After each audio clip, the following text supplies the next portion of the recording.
नमस्कार दोस्तों, मैं Anil Mishra sir smart vision academy में आपका स्वागत है। मैं अभिनंदन करता हूं।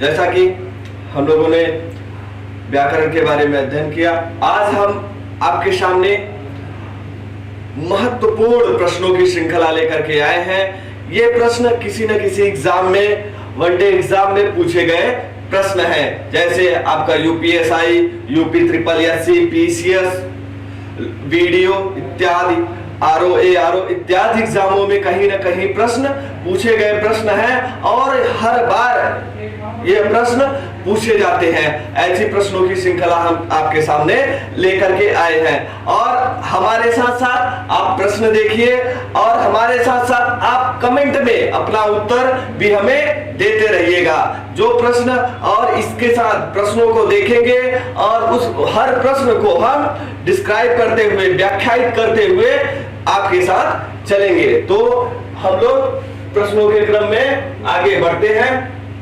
ये रहा स्क्रीन पर आपका पहला प्रश्न। मैं आज तक परीक्षा में सफल ही हुई हूं, रेखांकित शब्द को पहचानिए। पहला प्रश्न है कि मैं आज तक परीक्षा में सफल ही हुई हूं, रेखांकित शब्द को पहचानिए। ये जो पहला प्रश्न आपके सामने है, इसमें ये वाला भाग अंडरलाइन है, तक अंडरलाइन है और आपसे पूछ रहा है कि यह जो तक है, यह अंडरलाइन वाला शब्द है, यह क्या है। पहला विकल्प निपात, विशेषण अथवा सर्वनाम या संज्ञा। तो जैसा आप लोग अपना उत्तर कमेंट में हमको दे सकते हैं। तो मैं आज तक, इसमें तक जो है वह क्या है, बिल्कुल सही जवाब आपका। यह उत्तर क्या होगा, निपात होगा। निपात होता क्या है, जैसे किसी शब्द, किसी वाक्य में जिस वर्ण के कारण कोई परिवर्तन नहीं होता है उसे क्या कहते हैं, निपात कहते हैं। जैसे तक, भर, जी इत्यादि जो शब्द होते हैं, इनके कारण वाक्य में कोई परिवर्तन नहीं होता है। जैसे वाक्य आपका क्या है, मैं आज तक परीक्षा में ही सफल हुई हूं, मतलब वाक्य कैसा है, स्त्रीलिंग है। और यदि हम यहां क्या कर दें, राहुल परीक्षा में, राहुल आज तक परीक्षा में सफल नहीं हुआ है, यहाँ पर इसमें कोई परिवर्तन नहीं होगा, यहाँ पर कोई चेंजिंग नहीं होगी, इसलिए आपका उत्तर क्या होगा, निपात। आगे क्रम में चलते हैं। आपका दूसरा प्रश्न क्या है, हमें सूर्य नमस्कार करना चाहिए, रेखांकित शब्द का पर्यायवाची शब्द बताइए। सूर्य कौन सा अंडरलाइन है, सूर्य को अंडरलाइन किया गया है और पूछा गया है कि निम्न में कौन कौन से, दिनकर, नरेश, कलाकार, सारंग, इनमें से रेखांकित शब्द का क्या पूछा गया है, पर्यायवाची पूछा गया है। तो हमें और आपको पता है क्या, बिल्कुल सही जवाब दिनकर, भास्कर, दिवाकर, ये सब किसके पर्यायवाची हैं, ये सब सूर्य के पर्यायवाची हैं। दिनकर, दिवाकर,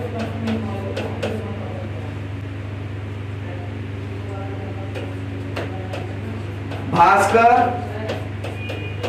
दिवाकर, ये सब किसके पर्यायवाची हैं, ये सब सूर्य के पर्यायवाची हैं। सारंग जो होता है, सारंग किसका, सांप का पर्यायवाची है। नरेश राजा का पर्यायवाची है। ये मिस्टेक हो गया है, ठीक है। नेक्स्ट अगला प्रश्न है आपके सामने, लौकिक जगत की माया में सभी फंसे हुए रेखांकित शब्द का सटीक विलोम बताइए। इनमें क्या पूछ रहा है, लौकिक के बारे में, कि लौकिक शब्द में कौन सा सटीक, इन चारों विकल्पों में कौन सा विकल्प सटीक उत्तर है। तो आप लोग अपना उत्तर कमेंट बॉक्स में हमारे देते रहिए। देखिए लौकिक का सटीक जो विलोम होता है वह क्या है, अलौकिक, कुटिल, सांसारिक अथवा बुनियादी। तो इसका उत्तर सटीक विलोम क्या होता है? बिल्कुल सही, अलौकिक। लौकिक का सटीक विलोम क्या होता है? अलौकिक होता है। अगला प्रश्न आपके सामने, श्रुति सम शब्द युग में भिन्न अर्थ वाली सही जोड़ी को पहचानिए। श्रुति सम, सुनने में समान लगे। श्रुति सम का मतलब समान। श्रुति सम शब्द क्या होता है? जो श्रुति मतलब सुनना, सुनने में कैसा हो? समान हो। और ऐसा श्रुति सम शब्द युग्म की भिन्न अर्थ वाले सही जोड़े को पहचानिए। जैसे सुनने में अथवा देखने में तो समान लगे, मगर दोनों का अर्थ क्या हो? अलग हो, अलग हो। वही क्या कहलाता है? श्रुति सम शब्द कहलाते हैं। तो जैसे कुल, कुल, कुल, कुल, देखिए सुनने में तो दोनों में कोई डिफरेंट नहीं है, बशर्ते अर्थ की दृष्टि से दोनों क्या है? अलग है। एक कुल का मतलब क्या होता है? एक कुल का मतलब क्या होता है? आवाज। जैसे न कहते हैं कुल कुल सा बोल रहा, पक्षियों की आवाज, या ये कह सकते हैं खानदान। कुल का, एक कुल का मतलब आवाज अथवा खानदान, और एक कुल का मतलब क्या होता है? किनारा। क्या होता है? किनारा अथवा तट। एक कुल का मतलब खानदान अथवा आवाज से है, दूसरे कुल का अर्थ क्या है? किनारा अथवा तट। बिल्कुल सही, आपका उत्तर क्या है? कुल, कुल, पहला वाला उत्तर आपका सही माना जाएगा। और देखिए अभिलाषा, इच्छा, रात्रि, निशा, किरण, रश्मि, ये दोनों, ये जो तीनों उत्तर हैं वो सुनने में समान वर्ण के नहीं लग रहे हैं, इसलिए ये आपका उत्तर नहीं माना जाएगा। अगला प्रश्न, अगले प्रश्न में चलते हैं। आप लोग अपना उत्तर हमें कमेंट में देते रहिएगा, जिससे हमको भी पता चले कि आप सही कर पा रहे हो या नहीं। सारे के सारे प्रश्न आपके लिए वेरी वेरी इंपॉर्टेंट प्रश्न है, किसी न किसी एग्जाम में प्रश्न पूछे गए हैं। अगला प्रश्न आपके सामने, जिसकी कोई उपमा न की जा सके के लिए एक शब्द होगा। जिसकी कोई उपमा न की जा सके उसके लिए एक शब्द होगा। देखिए अनुपम, अल्पज्ञ, ज्ञानी, अनुयायी। जल्दी से अपना उत्तर आप हमें कमेंट बॉक्स में दीजिए। इसका पहला उत्तर क्या होगा? जिसकी कोई उपमा न की जा सके, क्या होगा? अनुपम, जो सबसे अलग हो, जिसका कोई उपमा न किया जा सके, उसका उत्तर क्या होगा? अनुपम, इसका उत्तर होगा। अल्पज्ञ, जो कम जानने वाला हो। ज्ञानी, जो सब कुछ जानने वाला हो। और अनुयायी मतलब किसी धर्म अथवा समुदाय को मानने वाला क्या कहलाता है? अनुयायी कहलाता है। अगला प्रश्न आपके सामने,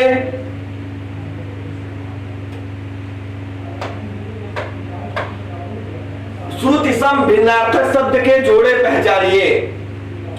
श्रुति सम भिन्नार्थक शब्द के जोड़े पहचानिए। आप अपना उत्तर हमें तुरंत कमेंट में दीजिए। श्रुति सम भिन्नार्थक शब्द पहचानिए। पहला उत्तर आपके सामने है अपेक्षा, उपेक्षा। दूसरा संसार, जगत। तीसरा शाम, संध्या, दिन, दिवस। दोनों आप देखिए, आप उपेक्षा, अपेक्षा, सुनने में तो दोनों समान लग रहे हैं, और दोनों के मैंने आपको क्या बताया? श्रुति सम भिन्नार्थक। मैंने अभी आपको इसकी परिभाषा, पिछले प्रश्न में आपको इसकी परिभाषा के बारे में बताया मैंने कि श्रुति सम भिन्नार्थक क्या होता है? जो ऐसे वर्ण, ऐसे शब्द जिसको सुनने में तो समान लगे मगर अर्थ की दृष्टि से दोनों अलग हो, अलग अलग अर्थ देते हो, वे क्या कहलाते हैं? श्रुति सम भिन्नार्थक शब्द। देखिए सुनने में अपेक्षा उपेक्षा समान है, बशर्ते दोनों अर्थ की दृष्टि से क्या है, अलग है। अपेक्षा, अपेक्षा का अर्थ क्या होता है, उम्मीद, उम्मीद अथवा आस। किसी से हम कहते हैं ना, उससे हमसे बहुत ही अपेक्षाएं हैं, अपेक्षा है, तो उस अपेक्षा का अर्थ क्या हुआ, उम्मीद, आसरा अथवा आस। और उपेक्षा का मतलब तिरस्कार। उपेक्षा का अर्थ क्या होता है, तिरस्कार। देखिए संसार जगत एक ही, दोनों भले सुनने में एक ही समान हो, बशर्ते दोनों का अर्थ क्या होता है, एक ही। शाम संध्या रात्रि के बारे में बता रहा है, दिन दिवस दोनों एक ही समान अर्थ देते हैं। अगला प्रश्न, हम आशा करते हैं कि आपका भी उत्तर सही आया होगा। अगला प्रश्न देखिए, समानार्थी शब्द की जोड़ी नहीं है, समान अर्थ वाली जोड़ी नहीं है। जल्दी से अपना उत्तर हमें कमेंट में दीजिए। क्या समानार्थी शब्द नहीं है, जो समान दोनों क्या हो, आपस में समान अर्थ देने वाले या समान हो। तो सुमन पुष्प बिल्कुल सही। फूल के लिए का, फूल का दोनों क्या है, समानार्थी। निशा निशाचर, चारपाई खटिया, पाठशाला विद्यालय, ये दोनों भी समान, ये भी समान। ये निशा का मतलब क्या, रात्रि, और एक निशाचर, यहाँ पर ये हो गया है निशाचर, मतलब रात्रि में चलने वाला। निशा प्लस चर, रात्रि में चलने वाला अर्थात राक्षस। इस निशा का मतलब रात्रि हो गया और निशाचर का मतलब राक्षस। तो समानार्थी शब्द की जोड़ी नहीं है, ये तीनों जो है वो क्या है, आपस में समान है। खटिया, चारपाई, पाठशाला, विद्यालय, सुमन, पुष्प, सारे के सारे क्या है, समान है। केवल और केवल क्या, ये वाला विकल्प आपका गलत है। क्या समानार्थी शब्द की जोड़ी नहीं है, दोनों आपस में समान नहीं है। अगला प्रश्न देखिए, निम्नलिखित शब्दों में से शुद्ध शब्द को पहचानिए। आपके सामने प्रश्न है, आप अपना उत्तर तुरंत हमें कमेंट में दीजिए कि निम्नलिखित शब्दों में से शुद्ध शब्द को पहचानिए। आशीर्वाद, आजीविका, अध्ययन, विशेषण। जल्द से जल्द आप हमें अपना उत्तर दीजिए। ये आशीर्वाद नहीं है, आशीर्वाद है। क्या है, आशीर्वाद। ये आशीर्वाद है। आशीर्वाद कैसे लिखा जाता है,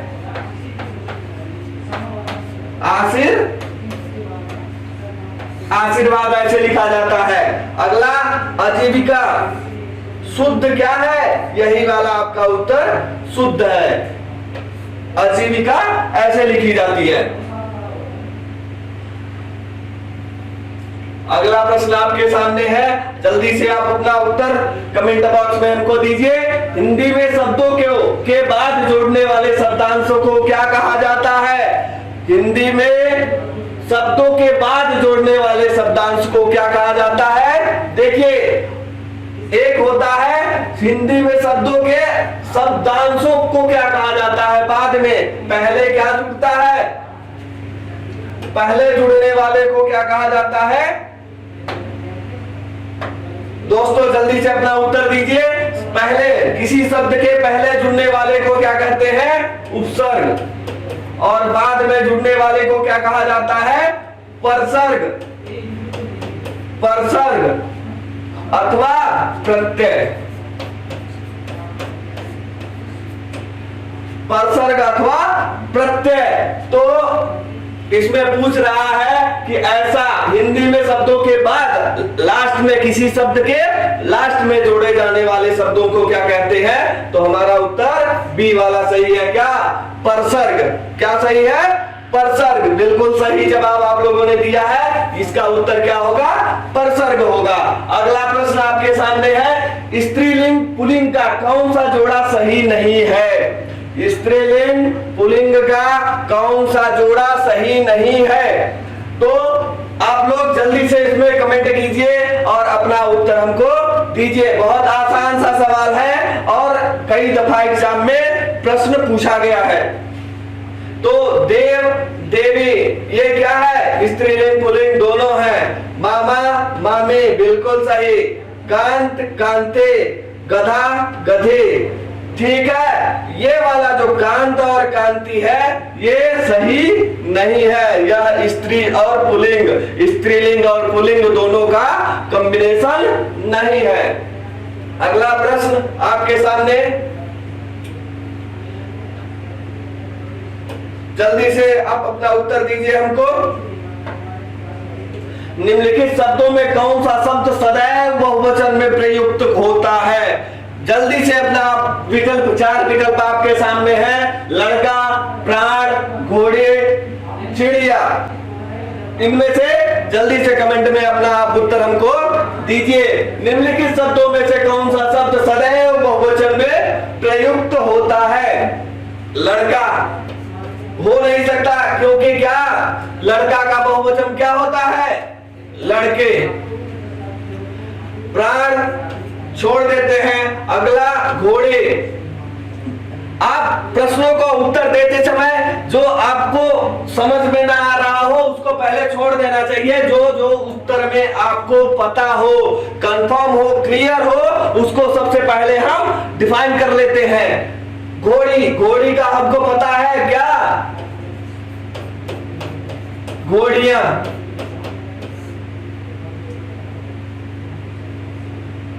चिड़िया,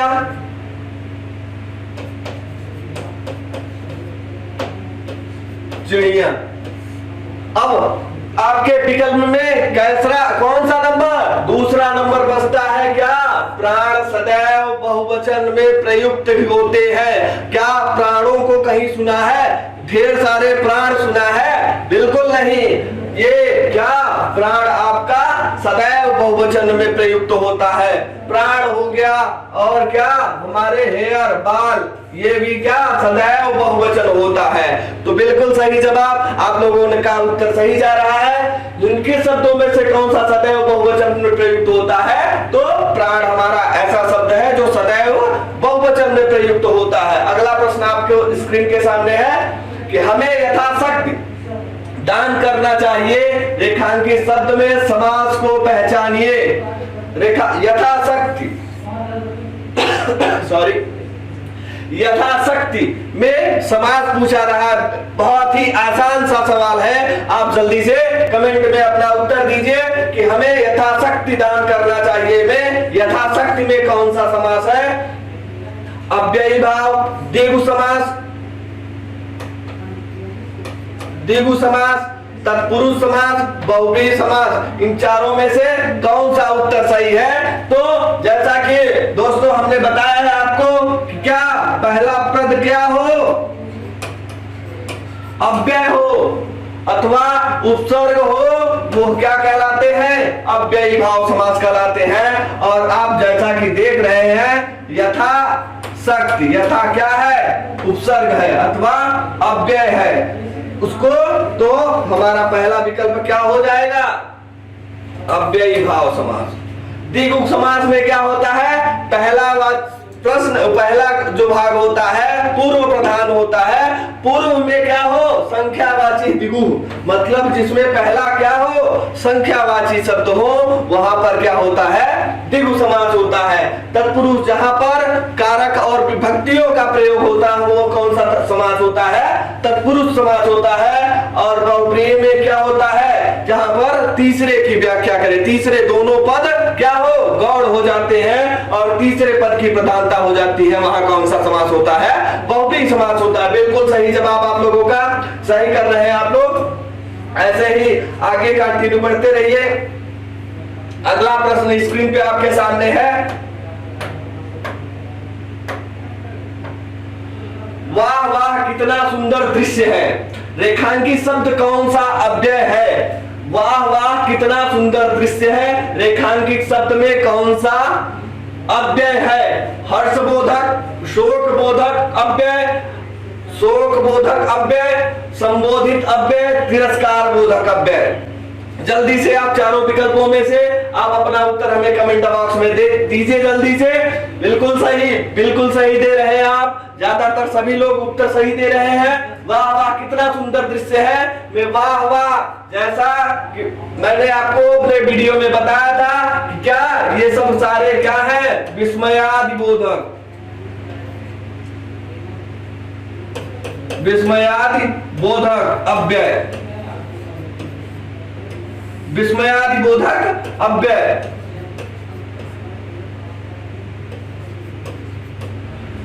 जैसा कि वाह वाह मैंने आपको बताया कि जिन शब्दों को क्या सुनकर, देख करके, पढ़ करके हमें आश्चर्य की बात आए, आश्चर्य, शोक, घृणा इत्यादि की भावना जागृत हो, ऐसे शब्दों को क्या कहते हैं, विस्मयादि बोधक अव्यय। इसके कई उपभेद होते हैं, कई उपभेदों में क्या हर्ष बोधक अव्यय, शोक बोधक अव्यय, संबोधित अव्यय, तिरस्कार बोधक अव्यय। मतलब जहां पर जिन शब्दों को देख करके खुशी की भावना जागृत हो, जिन शब्दों, जिन वाक्यों में शब्दों के माध्यम से हर्ष की, प्रसन्नता का बोध हो, वे हर्ष बोधक अव्यय कहलाते हैं। जहां पर शोक की भावना, दुख की का प्रकट हो, जिन वाक्यों में, जिन शब्दों से शोक का बोध होता है, उन्हें शोक बोधक अव्यय कहते हैं। और जहां पर किसी से संबंध बताया जाता है, वो संबोधित अव्यय होते हैं। और किसी से घृणा की जहां पर बात होती है, जिन वाक्यों में किसी शब्द से घृणा का बोध हो, उसे क्या कहते हैं, तिरस्कार बोधक अव्यय कहते हैं। ये सारे के सारे इसके विस्मयादि बोधक अव्यय के उपभेद होते हैं। तो वाह वाह, कितना सुंदर दृश्य है, प्रसन्नता दिखलाई पड़ रही है। इस वाक्य में वाह वाह के माध्यम से क्या प्रसन्नता दिखलाई पड़ रही है, सुंदरता की बात कर रहा है। तो यहाँ पर इसका उत्तर क्या सही हो जाएगा, हर्षबोधक। बिल्कुल सही जवाब आप लोगों का। इसमें इसका उत्तर क्या हो जाएगा, हर्षबोधक अव्यय। अगला प्रश्न, निम्नलिखित शब्दों में से तद्भव शब्द को पहचानिए। प्रस्तर, जामुन, तेल, तैल सॉरी पौत्र। प्रस्तर, जामुन, तैल, पौत्र, चार विकल्प आपके सामने हैं और चारों में से आपको क्या बताना है, तद्भव बताना है। तो जल्दी से आप हमें कमेंट में अपना उत्तर दीजिए।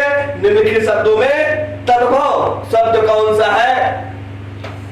प्रस्तर, प्रस्तर का मतलब क्या होता है, पत्थर। ये तत्सम है, इसका तद्भव क्या होगा, पत्थर होगा। क्या होगा, पत्थर होगा। जामुन, इसको छोड़ देते हैं हम, आगे देखते हैं तैल। तैल का तद्भव क्या होगा, तेल। और पौत्र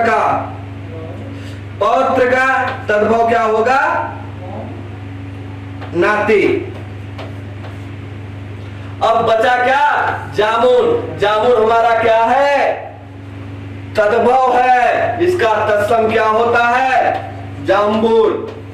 क्या होता है, जाम्बुल। इसका क्या है, तत्सम होता है। और जामुन जो शब्द है वह क्या कहलाता है, तद्भव। मैंने आपको अपने वीडियो में बताया है सरल से सरल तरीके में कि जो शब्द संस्कृत से हूबहू हिंदी में आ गया है, जो सदैव संस्कृत में प्रयुक्त, जो शब्द संस्कृत में प्रयुक्त होता है, वही शब्द पुनः हिंदी में प्रयुक्त होता है, उसको क्या कहते हैं, तत्सम है। और जब तत्सम से विकृत होते हुए हिंदी में प्रयुक्त हुआ है, परिवर्तन हो करके हिंदी में प्रयुक्त हुआ है, उन्हें क्या कहते हैं, तद्भव शब्द कहते हैं। बिल्कुल सही है। तो आपका उत्तर क्या हो जाएगा, जामुन। जामुन आपका सही उत्तर माना जाएगा। बिल्कुल सही है। अगला प्रश्न, निम्नलिखित शब्दों में से, यहाँ पर टाइपिंग में थोड़ी सी मिस्टेक हो गई है, यहाँ पर क्या होना चाहिए था, विदेशी नहीं, यहाँ निम्नलिखित शब्दों में से अर्ध तत्सम, क्या अर्ध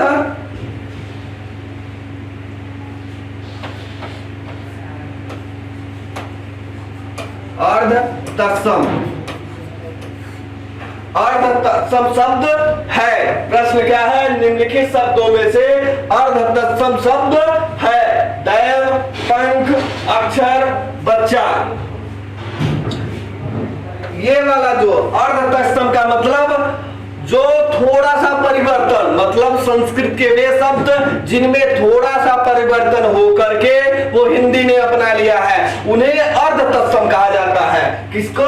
जिसमें थोड़ा सा परिवर्तन। देखिए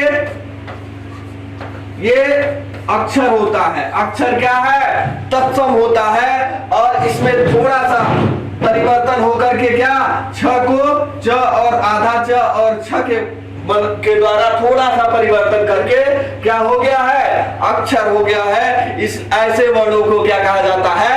अर्ध तत्सम शब्द कहा जाता है। तो बिल्कुल सही जवाब आप लोगों का उत्तर क्या होगा? आप लोगों का उत्तर बिल्कुल सही क्या होगा? अक्षर अर्ध तत्सम शब्द है। अगले प्रश्न की ओर चलते हैं हम लोग। निम्नलिखित आपके सामने स्क्रीन पर आपका अगला प्रश्न है। सॉरी, निम्नलिखित शब्दों में कौन सा शब्द विशेषण है? निम्नलिखित शब्दों में कौन सा शब्द विशेषण है? विशेषण जैसा कि मैंने आपको पिछले अपने वीडियो में बताया है, जिसको नहीं पता है वो जा करके मेरा पिछला वीडियो संज्ञा सर्वनाम विशेषण को देख लेगा, आसानी से समझ में आ जाएगा।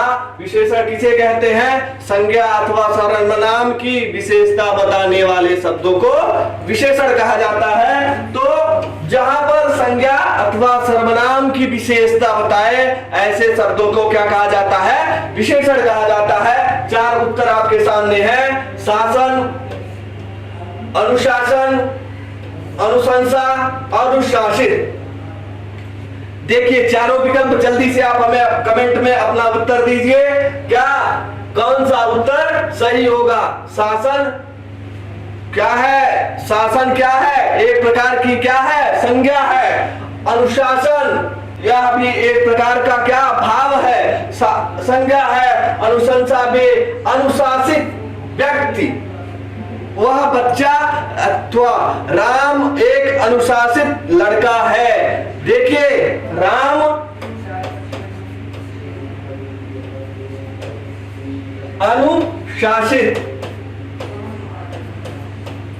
अनुशासित है अथवा राम एक अनुशासित लड़का है। मतलब देखिए राम की क्या बता रहा है? विशेषता बता रहा है। तो यहाँ पर इसका उत्तर क्या सही हो जाएगा? बिल्कुल सही, अनुशासित विशेषण है और सबके सब विशेषण नहीं है। अगला प्रश्न आपके सामने, वह धीरे धीरे चल रहा है, रेखांकित शब्द को पहचानिए। क्रिया, संज्ञा, क्रिया विशेषण, सर्वनाम।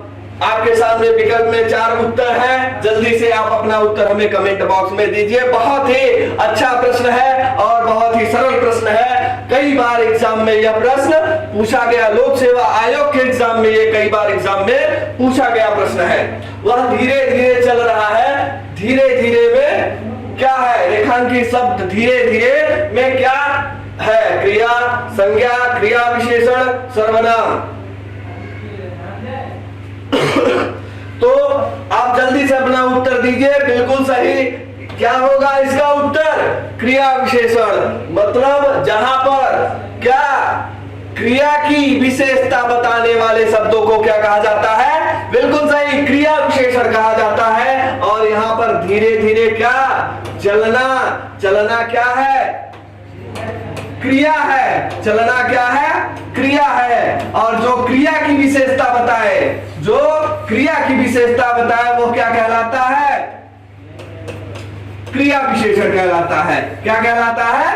क्रिया विशेषण। और धीरे धीरे हमारा क्या कर रहा है? चलने की विशेषता बतला रहा है, इसलिए ये क्या क्या हो जाएगा? क्रिया विशेषण हो जाएगा।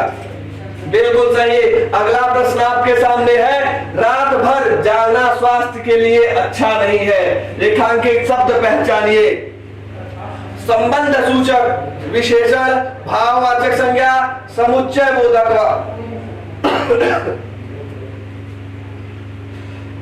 रात भर जागना स्वास्थ्य के लिए अच्छा नहीं है, रेखांकित शब्द। जल्दी से अपना उत्तर दीजिए। चार विकल्प आपके सामने है। संबंध सूचक अव्यय, विशेषण, भाववाचक संज्ञा, समुच्चय बोधक अव्यय। जैसा कि मैं आपको बता रहा है, प्रश्न वाक्य में क्या है, रात भर जागना। जागना क्या है, क्रिया है, और ये भर क्या है, अव्यय है। क्या है, अव्यय है। ये तो आपको पता चल गया क्या है, ये अव्यय है। यह भर क्या, रात भर क्या है, संबंध बता रहा है, किससे, जागने से। और यहां पर क्या हो जाएगा आपका उत्तर, संबंध वो सूचक अव्यय। बिल्कुल सही जवाब आपका। अगला प्रश्न आपका स्क्रीन के सामने है। जिन अव्ययों के संबंध वाक्य, जिन अव्ययों के संबंध वाक्य,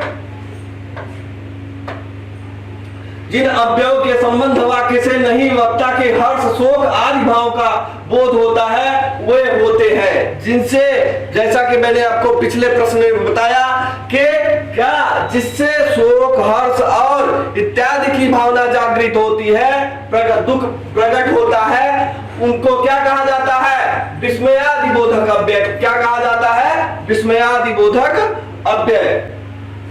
अगला प्रश्न आपके सामने है, निम्नलिखित वाक्यों में से अपूर्ण भूतकाल को पहचानिए जो पूर्ण भूतकाल न हो। रामू खाना खा रहा था, माँ खाना बना चुकी है, मुझे बाहर जाना है, हम घूमने जाएंगे।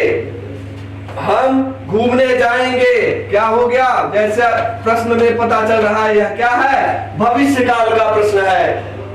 रामू खाना खा रहा था, रामू खाना खा रहा था, मतलब अब खा रहा है कि नहीं खा रहा है, इसका ज्ञान हमें नहीं हो रहा है, तो इसका उत्तर क्या हो जाएगा, इसमें भूतकाल का तो पता चल रहा है, ये निश्चित है, यह भूतकाल का पता चल रहा है, बशर्ते वह खाना अभी खा रहा होगा या खा चुका होगा, इसका ज्ञान हमें नहीं हो रहा है, इसलिए इसका उत्तर क्या हो जाएगा, ये रामू खाना खा रहा था, अपूर्ण भूतकाल का ज्ञान होता है, इसलिए इसका उत्तर क्या हो जाएगा, बिल्कुल सही, ए वाला उत्तर इसका सही हो जाएगा। आशा करते हैं कि आपका पूरा का पूरा प्रश्न ज्यादा से ज्यादा सही होगा और जो हमने आपको समझाने का प्रयास किया वो अच्छे से आपको समझ में आएगा। ये श्रृंखला अगले क्रम में फिर से जारी रहेगी, फिर हम अच्छे चुनिंदा प्रश्नों को आपके सामने लेकर के आएंगे।